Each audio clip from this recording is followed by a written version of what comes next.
Oke, halo teman-teman semua. Kami dari kelompok metode numerik kelas A, dan pada kesempatan kali ini kami akan menjelaskan tentang apa itu galat atau error.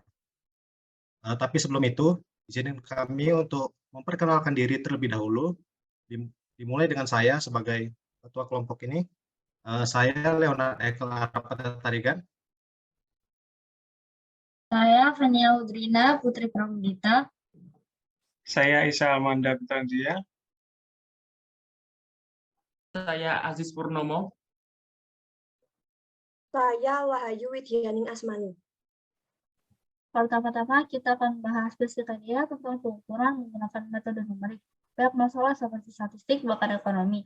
Kita dapat mengatasi masalah tersebut dengan menerapkan prinsip-prinsip dari subjek dan sampai pada perumusan matematis. Prinsip-prinsip yang terlibat dirumuskan menjadi masalah matematika, namun tidak dapat diselesaikan dengan mudah karena beberapa alasan dengan metode analitis. Dan pada saat itu kita menggunakan metode numerik. Berikut adalah jenis masalah umum yang sering ditemui. Seperti pada gambar, ketika kita memplot grafik Y sama dengan Fx, titik yang memotong sumber X adalah rootnya karena Fx sama dengan 0.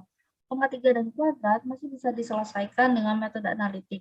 Tetapi jika kebersamaan polinomial, tidak ada metode analitik yang memberi solusi. Metode berikutnya, kita dapat menemukan akar persamaan Fx sama dengan 0 pada masalah yang biasa kita sebut dengan interpolasi. Interpolasi dikenal sebagai membaca antar baris dari sebuah tabel seperti di slide. Jika kita mengetahui nilai pada 1 dan 2, kita membutuhkan nilai pada 1,5 untuk mengambil rata-rata, sehingga interpolasi hanya mengetahui nilai fungsi di beberapa titik. Dan jika membutuhkan nilai antara atau kita perlu menyesuaikan fungsi-fungsi yang tidak diketahui, mungkin dari salah pembacaan, pada pengukuran, waktu, atau pada lembang tertentu. Selanjutnya ada metode lain yang dikenal sebagai pendekatan kurva quadratly, yaitu kita memiliki titik data dan mencoba memutuskan kecocokan kurva dengan derajat kurva yang sudah ditentukan. Gambaran ditampilkan pada slide adalah regresi linear, sehingga untuk titik dan menggunakan model regresi tertentu tidak perlu selalu linear. Mungkin kuadrat setiap kubik menggunakan metode yang berbeda untuk menyesuaikan kurva ke data titik mana yang paling mengurutkan data. Jika kita menemukan fungsi yang sangat rumit dan tidak diketahui fungsinya, yang kita miliki hanyalah nilai fungsi interval waktu, jarak, atau pada domain yang berbeda. Dengan itu, kita akan perkirakan tentang fungsi dari fungsi sebagai contoh, pada slide ini adalah diferensiasi fungsi pendekatan dengan garis lurus. Pada x0, y0 diketahui kurva yang sebenarnya ada.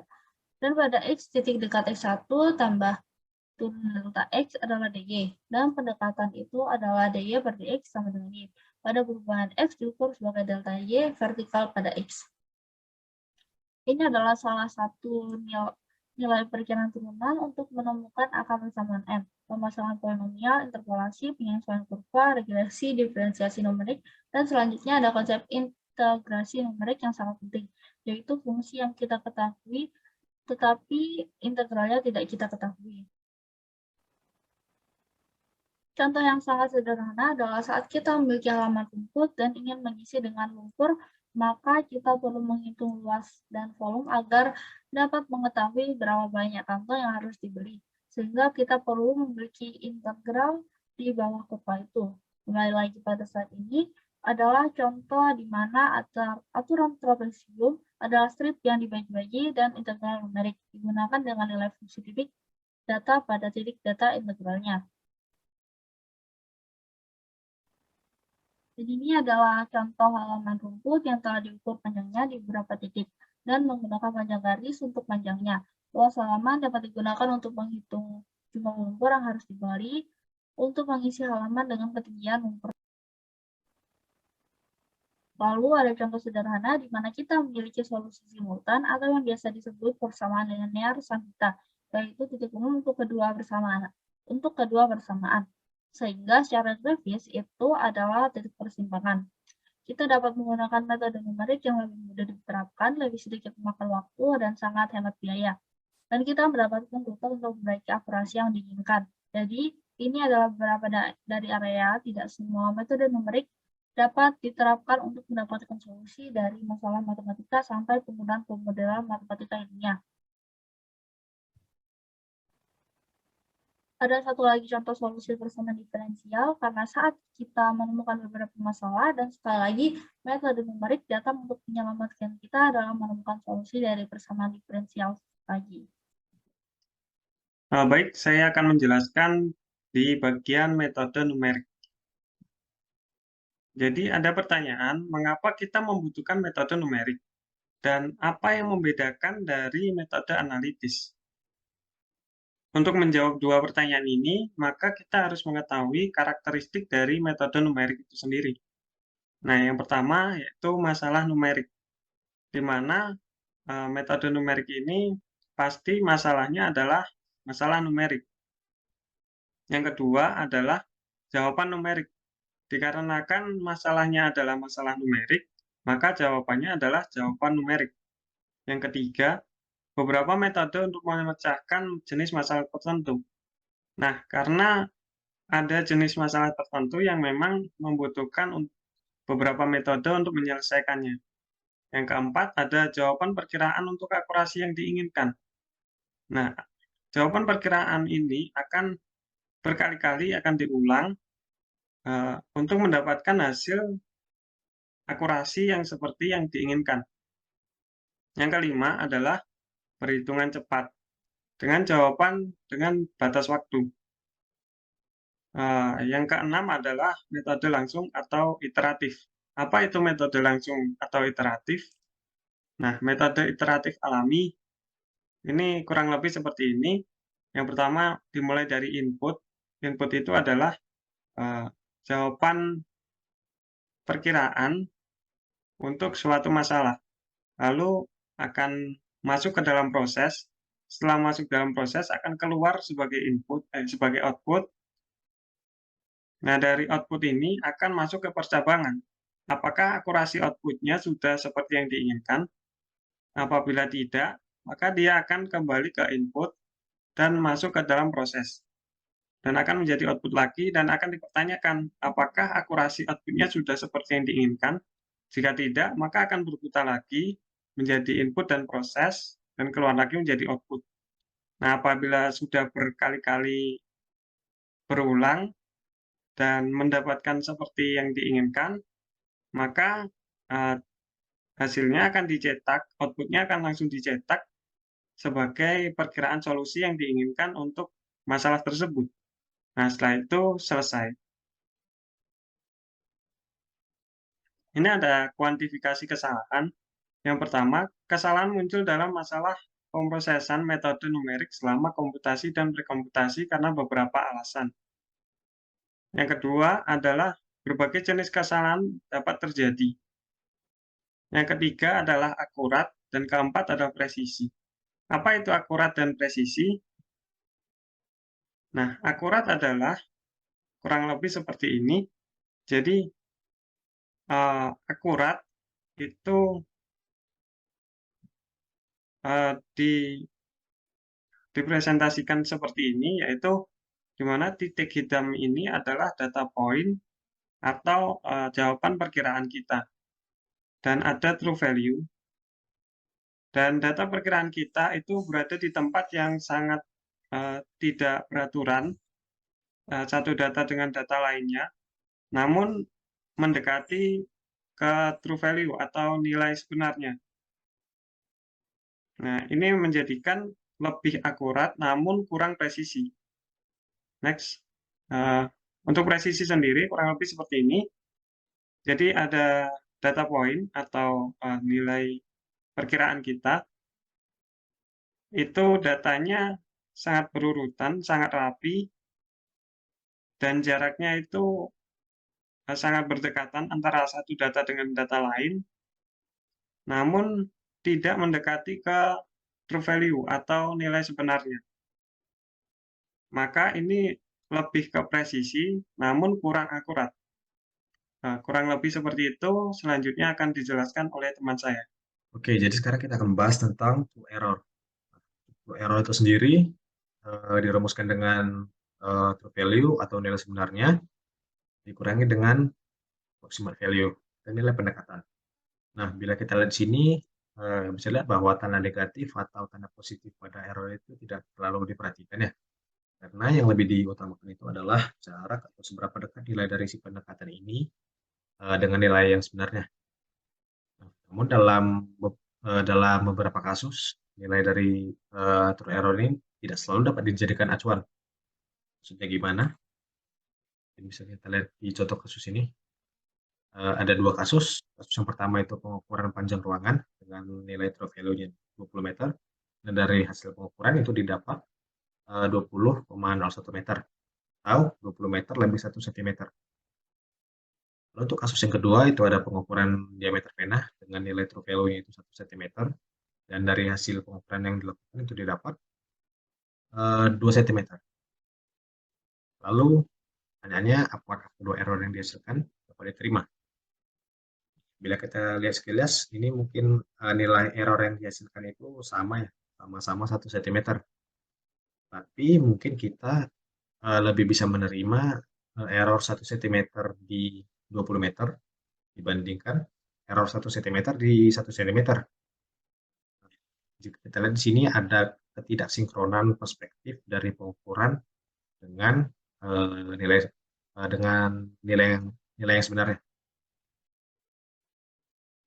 Lalu untuk mengatasi ketidaksinkronan tersebut, kita memerlukan yang namanya relative error.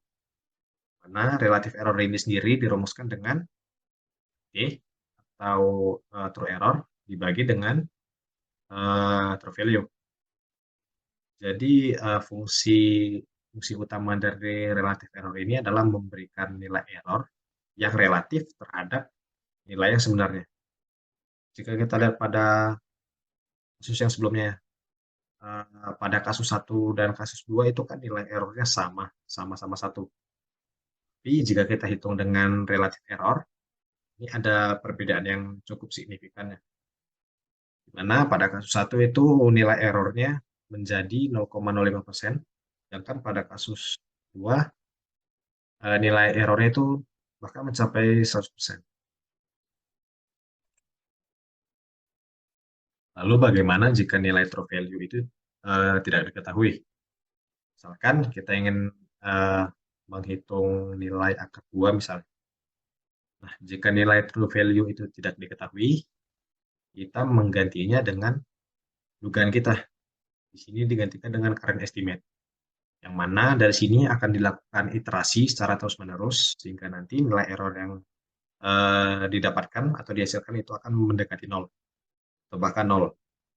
Nah, iterasi hingga error yang dihasilkan itu mencapai nilai yang mendekati 0 ini ditetapkan oleh user masing-masing. Itu lebih jelasnya, kita bisa lihat contoh berikut. Ini ada nilai dari dugaan kita itu yang ini, 0,75.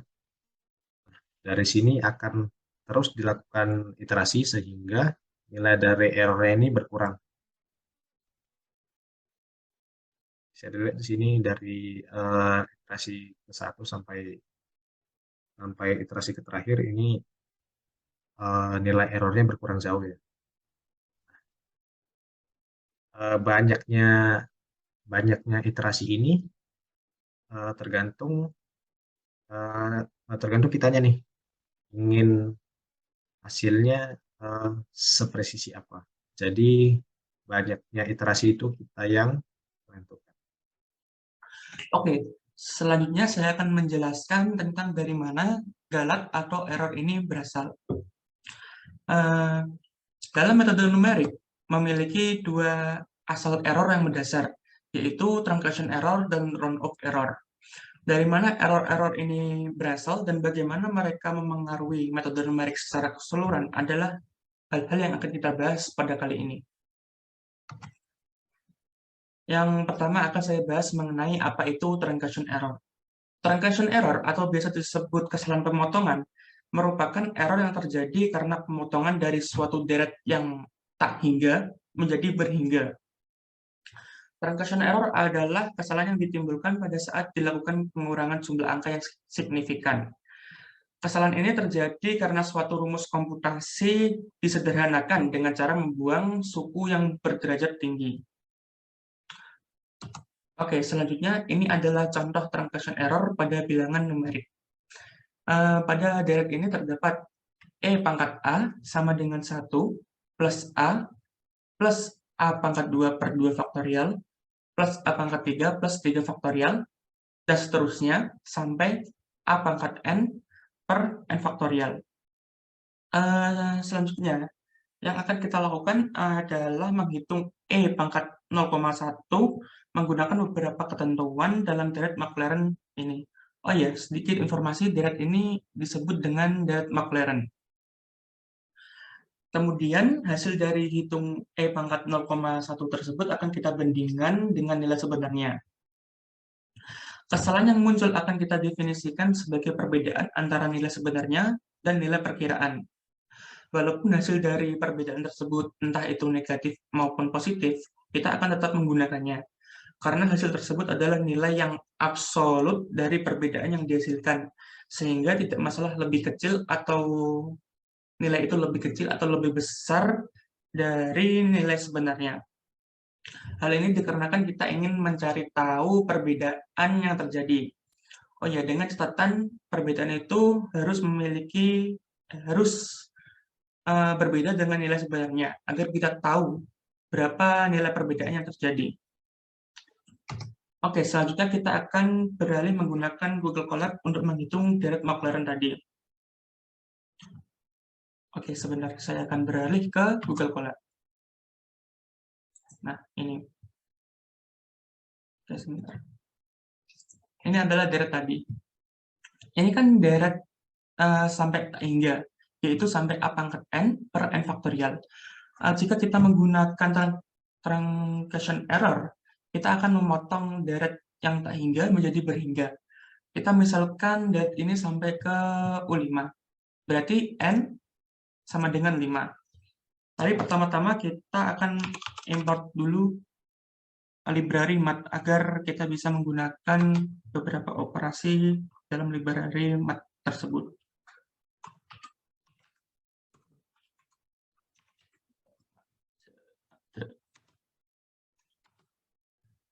Oke, kita tadi misalkan N sama dengan 5. Dan karena kita menghitung E pangkat 0,1, kita tulis A sama dengan 0,1. Dan nilai perkiraan, kita perkirakan nilai perkiraan atau kita tuliskan EXP vol sama dengan 1 juga. Nah, gini.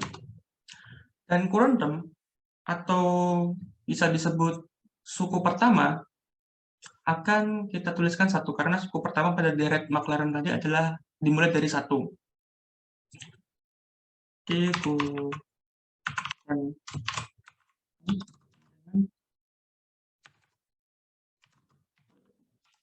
Nah, current term ini yang bernilai 1 akan dimasukkan ke dalam looping dan dikali dengan beda.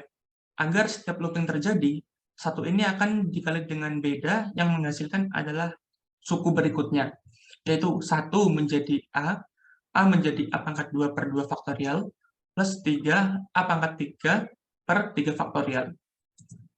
Nah, kita masukkan ke dalam looping dengan for I in range N.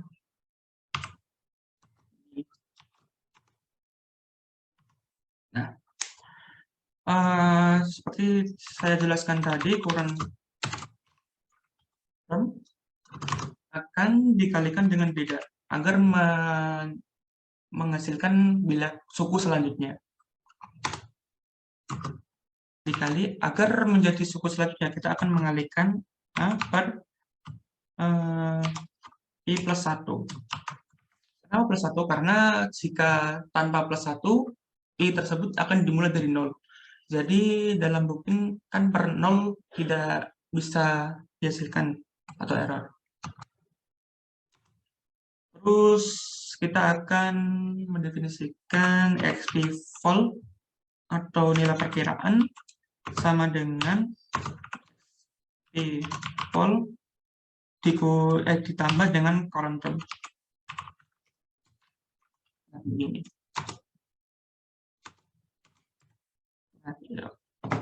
Oh ya, karena kita menggunakan E pangkat 0,1, kita tulis true false atau nilai sebenarnya sama dengan operasi matematika pangkat itu E pangkat ke 0,1. 0,1 seperti ini. Terus kita di video sebelumnya dijelaskan bahwa error sama dengan nilai sebenarnya dikurangi nilai perkiraan, yaitu ERR atau error sama dengan ADS absolute nilai sebenarnya dikurangi dengan nilai perkiraan. Setelah ini kita tinggal memprint hasil dari error, nilai sebenarnya, dan nilai perkiraan. Yaitu print dari error, print dari nilai sebenarnya, terus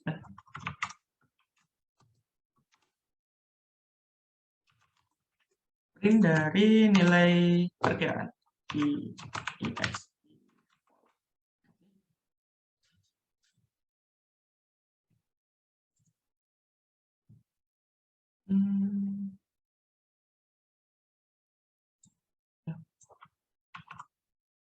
Kita jalankan. Nah, ini adalah hasil yang dikeluarkan. Yaitu error yang terjadi adalah 1,4 sekian, dan nilai sebenarnya adalah 1,105 sekian.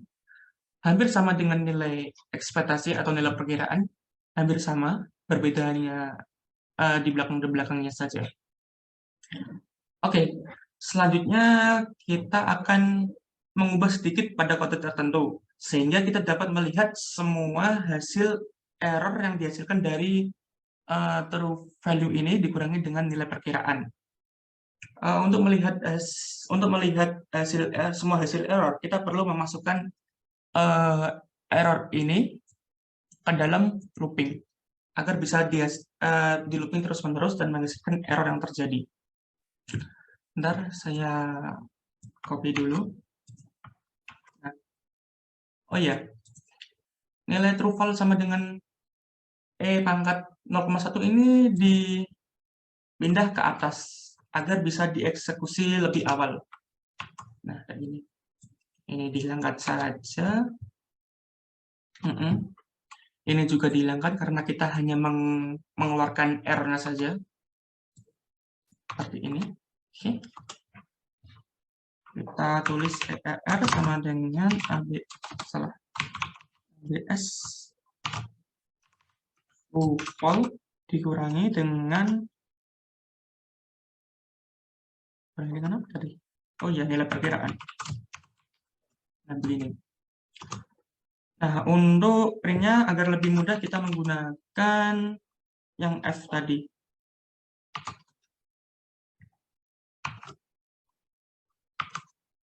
Ini titik 5. Nah, ini titik 5 berguna untuk menentukan berapa banyak angka yang akan terjadi di belakang koma. Apabila kita tulis 10, tidak 10, yang di belakang koma akan menjadi 10 angka.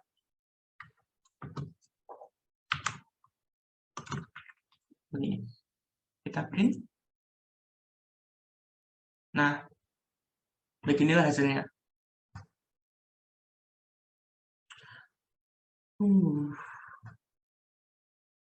Dari hasil error ini dapat kita ketahui semakin tinggi n atau semakin tinggi n ini suku keberapa dari suku tak berhingga yang akan di looping, semakin rendah juga error yang dihasilkan.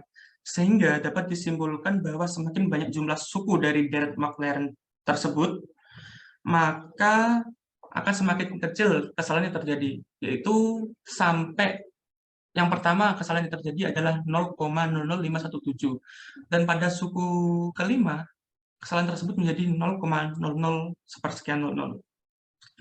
Jadi ketika memotong keseluruhan seri ke suku orde ke N dari deret Maclaurin tadi, akan terlihat bahwa kesalahan terus berkurang, sehingga semakin banyak jumlah suku dari deret Maclaurin yang diperkenalkan, maka semakin kecil juga kesalahan yang terjadi. Selain itu juga semakin banyak jumlah suku N yang dimasukkan di deret, sehingga semakin besar akurasinya. Apa itu round-off error? Round-off error merupakan kesalahan perhitungan matematis yang disebabkan oleh pengubahan bilangan menjadi bilangan bulat atau bilangan desimal yang lebih sedikit. Kesalahan yang disebabkan adanya perbedaan antara perkiraan angka yang digunakan dalam perhitungan dan nilai eksaknya. Pada dasarnya, round-off error adalah perbedaan antara hasil algoritma matematika yang menggunakan aritmatika eksak dan algoritma yang sama menggunakan versi pembulatan yang sedikit kurang tepat dari angka atau bilangan yang sama. Round-off error digunakan karena komputer hanya bisa mempertahankan nilai yang bulat saja. Contoh seperti nilai yang tidak bisa dinyatakan dalam bentuk bulat, sehingga komputer melakukan pembulatan yang tidak bisa presisi sesuai dengan nilai aslinya karena komputer dibatasi oleh nilai maksimum pembulatan yang bisa dilakukan. Menganggap komputer memiliki presisi tak terbatas itu tidak benar. Mesin komputer juga memiliki mesin precision. Mesin precision adalah angka terkecil sehingga perbedaan antara A dan A plus epsilon bukan 0, yaitu perbedaan terkecil antara dua angka yang dikenali komputer. Pada komputer 32 bit, single presisinya adalah 2 pangkat minus 23, sedangkan double presisinya adalah 2 pangkat minus 52. Jumlah terkecil itu tergantung pada jumlah byte yang digunakan untuk menyimpan bilangan real. Jadi misalnya bilangan real standar menggunakan 4 byte yang pada dasarnya 32 bit, sehingga bilangan real tertentu memiliki presisi tertentu.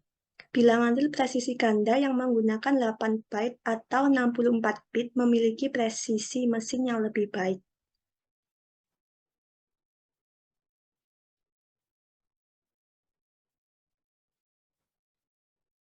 Representasi floating point.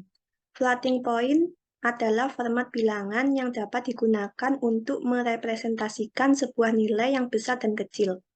Untuk menuliskan bilangan floating point dilakukan dengan menuliskan dalam bentuk eksponensial, sehingga bilangan tersebut memiliki bilangan dasar, bilangan pemangkat, dan basis bilangan tersebut.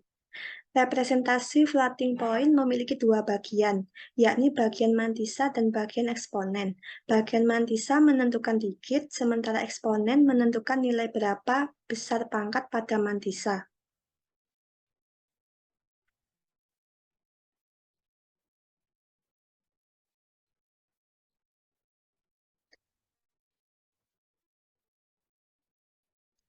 Nomornya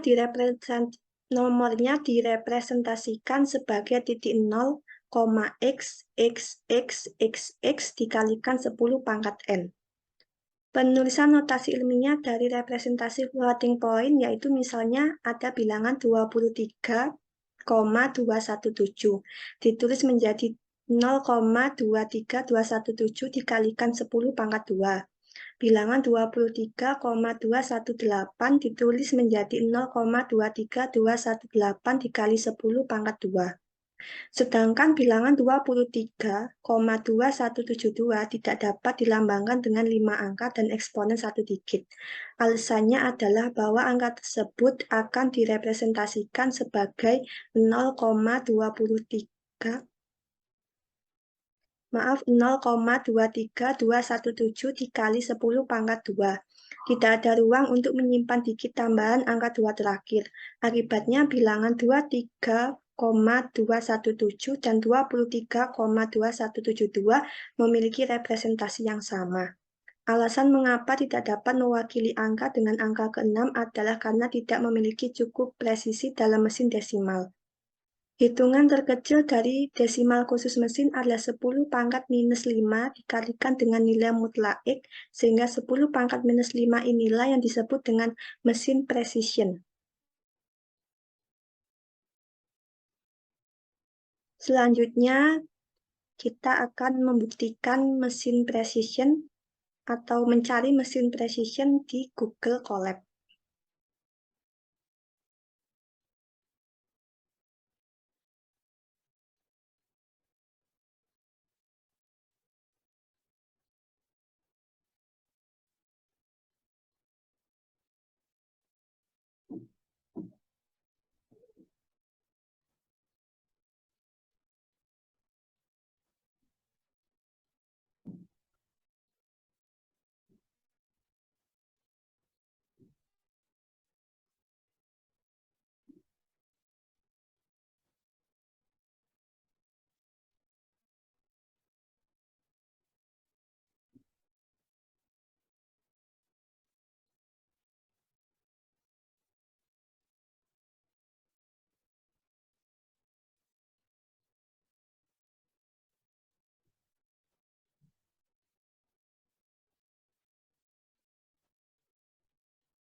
Kita konekkan terlebih dahulu.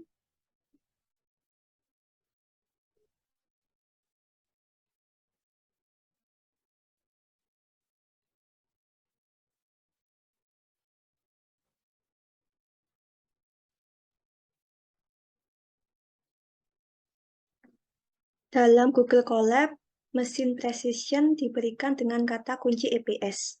Sebelum menuliskan kode untuk mesin precision terlebih dahulu, kita ketikkan import numpy as np.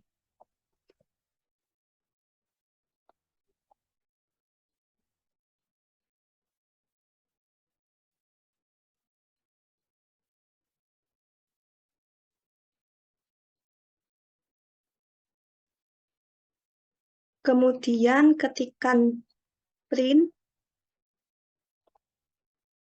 kurung buka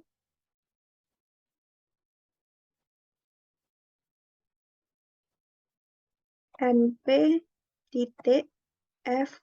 info dalam kurung float .eps. Kita jalankan kode tersebut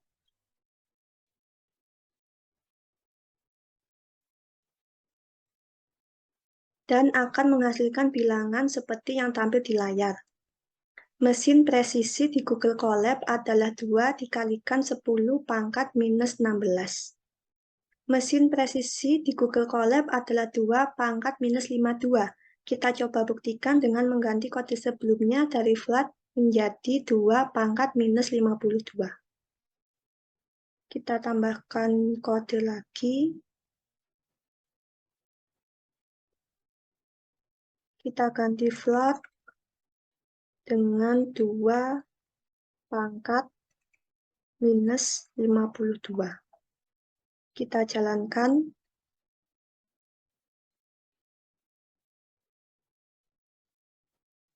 Dan akan menampilkan hasil yang sama dengan kode sebelumnya.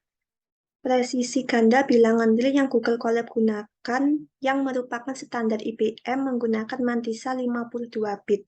Jadi presisinya adalah 2 pangkat minus 52.